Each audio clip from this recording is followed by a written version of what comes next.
to each his own. I just think in his mind, Fauxer's mind, he believed that it was like some type of camaraderie there. I think that's like the weird thing about in his No mind. Jumper is but that y'all people, hung out though.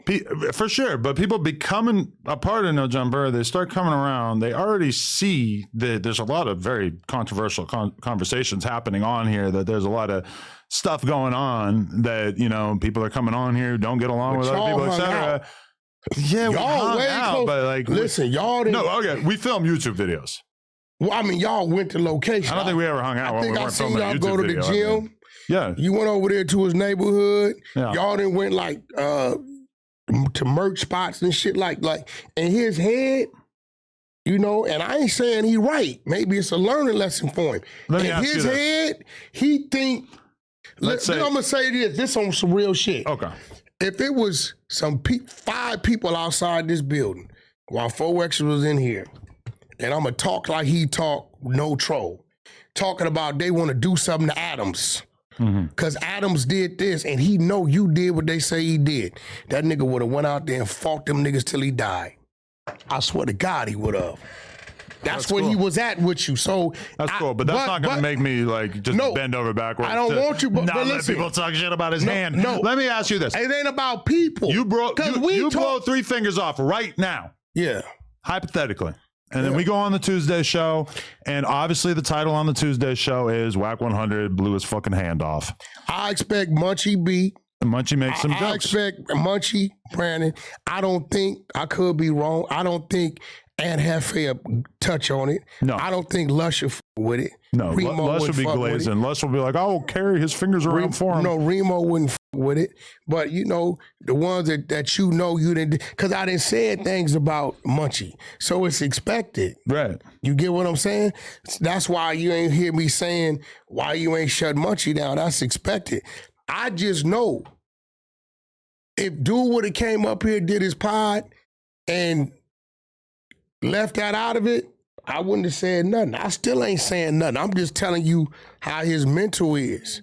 You know what I'm saying? Like, stop acting like you didn't understand the difference between, you got a lot of people that come from gangs in this building. The difference between Fauxers and an Aunt Hefe, or Fauxers and a Whack, or even Fauxers and a Brick Baby when it comes to this shit. You know what I'm saying? Fauxers came in this building and left this building the same way. Fucking Aunt Hefe comes in this building knowing Adam might be on some bullshit. Prepare yourself. Brick Baby comes in this building knowing. What shit am I doing to him? No, I'm telling you, this is how he come. If you ask him, he gonna tell. He said it on his own channel. He said, "I already know what I might be walking into with Adam, so I'm prepared." I've never set Ann up for any kind of situation. I've never intentionally got him in hot water. You missing the point. We know your capabilities. So what Ant does is he lets himself know and tells himself, when I walk in there, I know where I'm going. Brick told himself, when I walk in here, I'm going to get my troll on. I tell myself, you going in here without, listen, it ain't a human being alive. Nigga, I done stab niggas for playing with me or saying some shit that's a minute fraction of the sex shit you say. But I know, Whack, you coming in here to pod with Adam 22. With a gay man. What I'm saying is, Fauxer never adjusts. He was the same here as he was in his hood, was he not? Yeah, pretty much, yeah. So I know that you a very smart dude. I'm reading what's in front of you. You know what's in front of you. Just because somebody else has an unrealistic expectation for how this business should work doesn't mean that I'm just going to fall in line with that. No, and I'm with you on that. And I believe that, and I can't put a timeline on it. I don't know if Gumby was here before or after you tried to go see him. I don't know. After, right? So part of it might be his fault, because me knowing you, if you telling me you and Gumby been talking, right? When you went to see Fauxers, you might have popped it at him. Hey, bro, Gumby from Hoover want to come up, and you might have gave him a chance to speak his piece. I would not have brought that up while he was in the hospital recovering from blowing his hand off. You the one requested Gumby to come up here. Yeah, also, I don't really think it's any of Fauxer's business if I want to do content with Gumby or not. I don't know. I just think if you going to see him and you with him, maybe you would have, maybe you wouldn't have. I don't know. But he kind of did bring some of it on himself because he killed the communication. I'm going to be real. He killed the shit I'm talking about is probably the reason why he made whatever decision he made after the fact. He killed the communication prior to anything anyway. The communication was killed prior to King Peel, Munchie, or Gumby. So at that point in time, you know, I felt some kind of way about you with it. I was like, damn, what's up with dude? Because I know the shit you did for him. You looked out for him. So you want to know some late breaking crazy information? Is that last night I got a call on my phone at like 11 p.m. from 4Extra from his new number. It rang one time and then stopped ringing. No follow-up text. Well, you know what that is. Could have been a butt dial. No, you know what that is. I didn't call back to find out. I know what that is. See, that's like shooting a little dart. No, his people was in his ear. They was in his ear. Call him. No, wait, don't call him. No, they telling them not to f with you. See, you got to remember, from what they see, Adam, they don't understand this the way we understand this, right? He gonna say, my numbers went up 100,000. I'm gonna say the platform drove your numbers up 100,000. You get what I'm saying? The platform did that. You didn't personally do that, right? So that's why I need to start signing these guys to record label type contracts. Here's $100,000. You're gonna work here until we pay it off. No, you be a damn fool with extra on top. Right now, you be fucked if you did that with him, right? Why not? She was in jail 3 of the 5 months, and now he gone. But he got the 100. If it was like a record label, they say, "Here's $100,000. Now you got to make money for us until that is paid off." Here's the problem. Plus more. On the record label, the artist ain't gonna leave because he know he'd never be allowed to put up music. We can pull it down. You can't stop him to go in the community doing some content. Yeah, I could, right? I mean, if you put it in, he's under the right contract. If you, you're right. If you do the right shit, and it's a way to write it up. I know how to write that up. You can write that up like that. I don't know that I would necessarily want the weight of having to deal with this sort of thing, but I almost feel like that business model would kind of make sense. But here's the problem: they're going to run through the $100,000 in like 2 months, and you're gonna need some more money. And then I need more money. Yeah. That's why you wouldn't do it. We already know what's going to happen. I seen that. Shout out Savvy Third. Yeah, that nigga blew a quarter thing in 3 weeks. Seriously. Boy, everything I gave, boy. A dude came up to me at a party the other day. Do you remember that there was a girl who went viral because she allegedly got the 6ix9ine tattooed on her forehead? She was a stripper out here. Oh, her name was No Foreign. And she came to the office one time, whatever. It was a fake tattoo, but it looked real. I fell for it. Oh, it was that it was fake. But either way, she got signed. This is how crazy SoundCloud rap was and 6ix9ine era rap was, is that a label signed her for $400,000. They gave her the first 100K because it was supposed to be given in increments or whatever. She hit the block. They never heard from her again. Well, that was a dumbass label. Just left the 300K. Who the I don't know. A dude came up to me at a party and told me that this was what happened. She put 6ix9ine on her head with fake ink. Yeah, but back then it was like they really were signing people for the dumbest gimmicks. Well, let me ask you. Stupidest shit. After all the disregard, what has happened is what we knew would happen.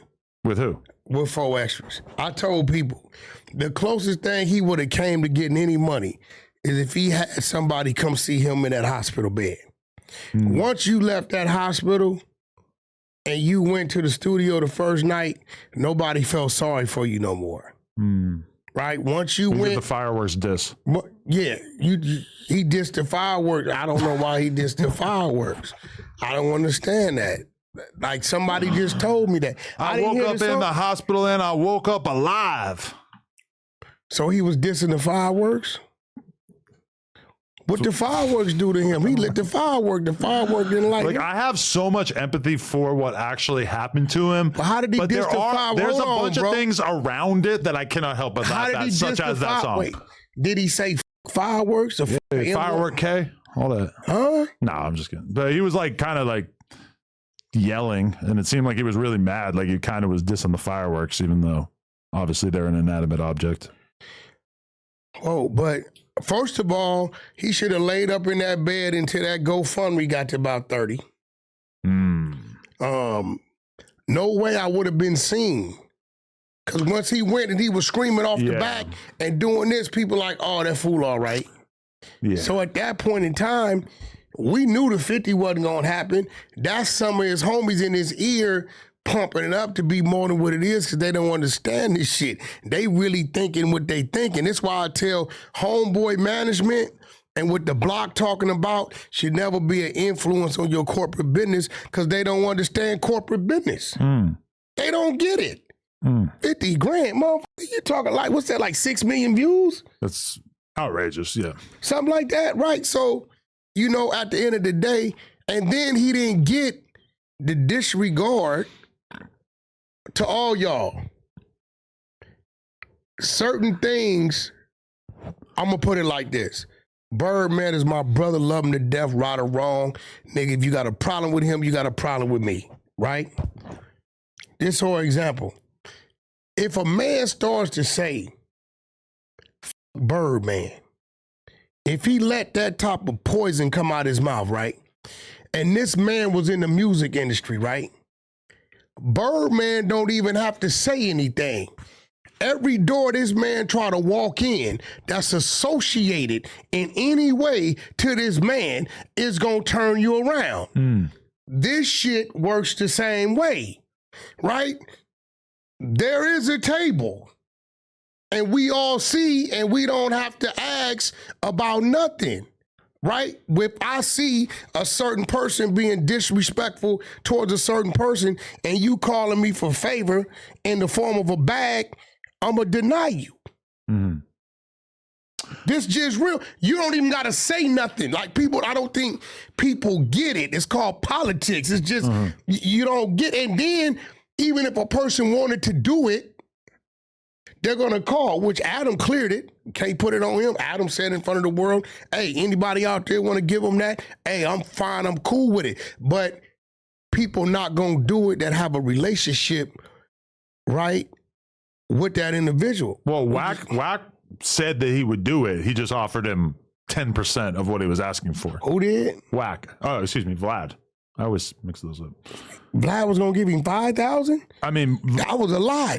I mean, I think Vlad saw that as being fair. Overly fair. He never even responded. Overly fair. I mean, from my perspective, for it's Vlad like, to offer him 5 stacks. It's like, you ever have a girl and she's talking about breaking up with you, and then you kind of just feel like, you know what? You can go. Go see the world. Go see what it's like away from me. Let's see how much you like Glad that. You're doing this. This is helping what I wanted to ask. So would you let that chick come back after you know she didn't went out there and did God knows what, and knowing that if she could have made it happen somewhere else, she wouldn't be back in your face. She's only back in your face because she feels she has to be. Would you let her come back? It's a complicated question, because on one hand, and again, for extra, I do not think you're a woman. This is what's called a metaphor. But on one hand, you did great stuff together before and you want to come back together. Fuck it, let's come back together. Let's keep making shit happen. On the other hand, it's kind of like, well, you went off and did your own thing. Okay. Sure, you don't want to spend more time out there in the wild, wild west? Okay, well, let's say while she was with you the first time, you had her in the bins. When she come back the second time, will you put her back in that Benz or will she be in the mother Camry? Hop in this bucket. There you go. I mean that. And I say that because I told you you effed up and you didn't want to understand what I was saying. You every time I would say, yo, bro, you don't know what you doing. Because see, what you did was you gave him a situation. I know how you thinking. This dude just got out of jail. He needs some bread. I'm going to give him over and then see how it works out. And then if it ain't working out based upon that, then I'll adjust. But right now, I know this going to help him get on his feet. That's where you was at. Once that shit get to you start seeing what the numbers is and now the all shit balances out, when you would have went back to him trying to adjust that, yeah, it was going to be a problem. You took it like I say, Adam, you tripping. he's not going to understand that. See, I would have saw, okay, let me look at this. It's only making what? And you giving me what? I would have said, damn, bro, you looked out for me like that. Love, I get it. I tell you what, could I do an extra day or something? Or what more extra could I do to try to get back to that? I would have saw what I've been doing and what you was paying me anyway. And I'd have known he did that because I fresh home to give me some bread to get me on my feet. He wasn't going to see it that way. Yeah, but I already, before he blew his hand off, I was already starting to have this vision of a conversation that I was going to have with him, where I was going to have to say, look, first interviews that we did, or this interview when we agreed on me paying you X amount of dollars a month, this is how many views they did. This is how much the most recent one did. It's not necessarily making sense on my end. We might have to scale this back. And I thought that, you know, by showing him, hey, maybe the first one did 4 million views in total with the clips. Maybe this next one did 1.5. That's less than 50%. But I mean, yeah, that conversation. It wasn't going. He was going to know what he was going to tell you. This is typical streets. What that got to do with me? Yeah. I need my bread.